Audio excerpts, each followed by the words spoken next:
지방대 학생들이 현타 오는 순간 1위는 바로 주변 사람들을 볼 때입니다. 열심히 공부해서 대학에 들어온 친구들도 있지만 사실은 성적 맞춰온 친구들이 대다수거든요. 특히 지방대 사립의 경우 소위 말해 돈만 내면 입학할 수 있는 학교들이 있습니다. 정원이 부족해 추가 모집을 많이 하다 보니 그런 건데요. 그렇다 보니 학창시절에 별로 공부에 관심이 없던 친구들, 공부뿐만 아니라 그 어떤 것에도 관심이 없고 미래에 대한 고민을 깊게 해본 적이 없는 친구들로 주변이 채워집니다. 노답이죠. 조별 과제를 할 때가 특히 가관입니다.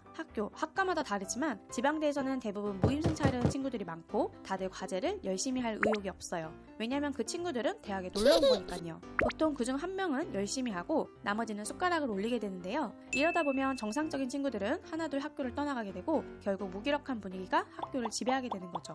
다니면서 계속 회의감이 드실 거예요. 이런 친구들과 함께 미래를 그려가야 하는 게 과연 맞나 싶은 생각이 들 때가 많거든요. 많은 친구들이 용의 꼬리가 되기보단 뱀의 머리가 되자 라는 마음으로 지방대에 입학을 합니다. 조금만 열심히 하면 학교에서 장학금도 주고 수석도 해볼 수 있다는 생각으로요. 하지만 현실은 달라요. 현실에서는 오히려 무기력한 분위기에 휩쓸리기 쉽거든요. 지방대 현실은 교수님의 능력 문제나 학교 시스템 문제가 아닙니다.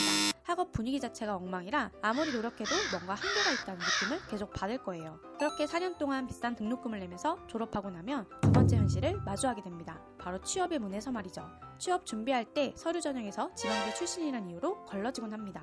지방 사립대는 지원자들의 성실도를 수치로 보여줄 수 있는 학벌이나 성적이 약하기 때문에 기업 입장에선 지방대 졸업생을 뽑는 것보다 비슷한 조건이라면 더 나은 학벌을 가진 지원자를 선호할 수밖에 없어요. 대기업은 말할 것도 없고 중소기업에서는 학벌로 필터링 기준이 되는 경우가 많습니다.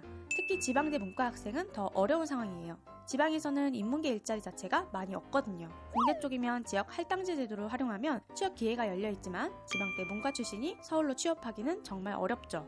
또한 지방대 출신이 취업할 때 겪는 현실적인 문제 중 하나는 학교 동문 네트워크가 약하다는 점이에요. 명문대 출신들은 사회에 나가서 동문끼리 연결되고 서로 돕기도 하는데 지방대는 그렇지 않아요. 오히려 지방대 출신이라는 사실을 숨기려는 경우가 많습니다. 어디 대학 다니세요? 라는 질문에 대답을 해도 상대방이 그 대학을 모르는 경우가 많아 서로 무한한 상황이 발생하기도 하죠. 그럼 지방대생은 아무것도 할 수 없는 걸까요? 그렇지 않아요. 분명 어려운 현실이지만 그 안에서도 나름의 길을 찾을 수 있는 방법이 있습니다.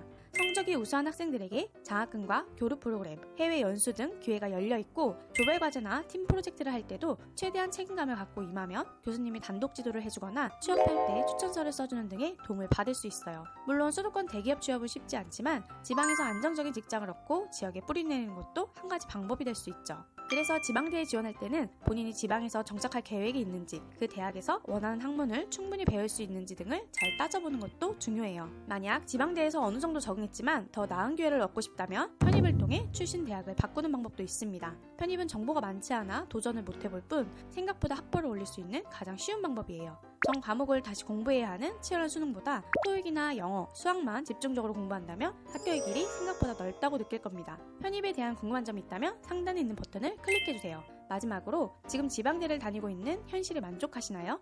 최선을 다해서 노력했다면 후회가 없겠지만 대학을 졸업하고 사회에 나가는 건 이제 겨우 사회생활의 시작점이라고 볼 수 있어요. 시작점 앞에서 포기하지 마세요. 나는 어차피 노력해도 안 된다는 마인드면 그 어떤 것도 못할 확률이 높습니다. 무엇이든 좋으니 딱 1년만 최선을 다해 노력해서 스스로 기회를 만들어 보시길 바랄게요.